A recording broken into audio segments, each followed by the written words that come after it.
Welcome back to American Agenda. Bob Sellers here with Heather Childers, continuing our conversation about what's going on and moving from Atlanta, the All-Star game. One of the things that bothered me about that is I would like the corporations to have listed, what is it you're objecting to? Because I don't think they were very specific, and I think what they were doing is overreacting to criticism from the left, saying, how could you let this go on?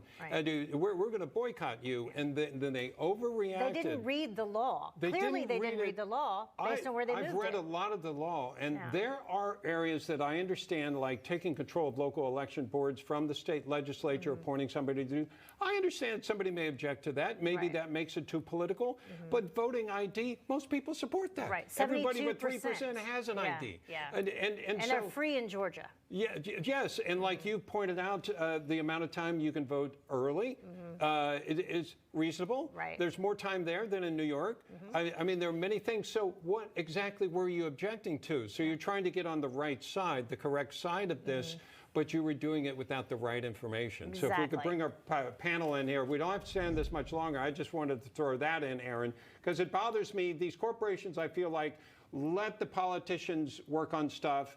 You can have your input, but if you start objecting to every little thing, none of us are going to be able to eat or drink anything, because there's always going to be some political problem with it. Listen, boycotts are a great place to start, but boycotts are a great place to start, but you know what else I think we should do? Let's hold these corporations to the standards that they're objecting to. Like we said, MLB, you've never had an African-American commissioner. Why don't you disclose how many African-Americans you have working in the big teams and in all your offices? Coca-Cola, why don't you disclose your minority employment and what you're doing in the Atlanta area to encourage African-American education, African-American employment within your corporations? I think that we need to do just that. What they're complaining about, let's make sure that they're doing it too, because I know they go on social media and think that they're going to get these people to support them. They don't truly care about the community. They care about pandering to make it look like that's right. Bob, you have a quick comment?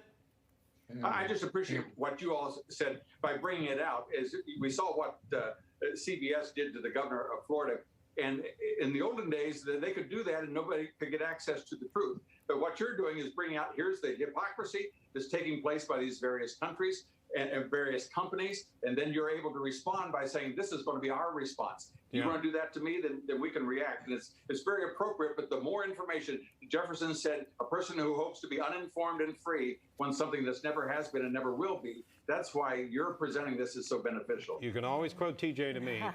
And of course, this all started in the UK, which is my blatant attempt to have a segue to what civil rights leader Jesse Jackson said about the debate on race in the UK. Listen.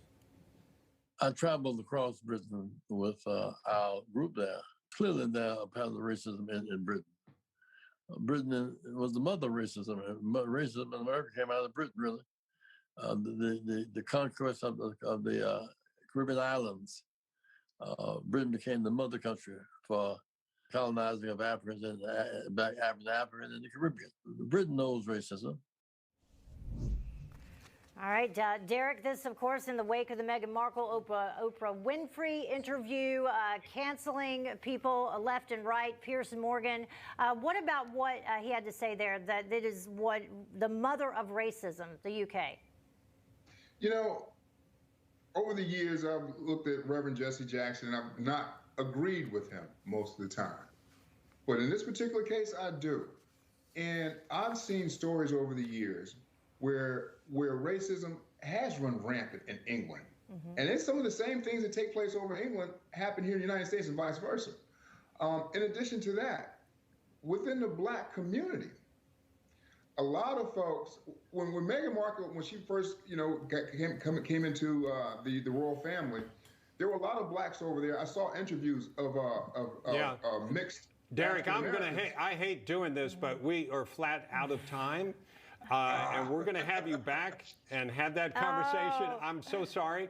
We love this panel. Y'all are all great. I think we should fight a war with the UK and separate ourselves from them. That's my stance on it. So Bob McEwen, Derrick Hollie, and Aaron Elmore, thank you so much. And folks, we'll be back with just a little more of American Agenda after this.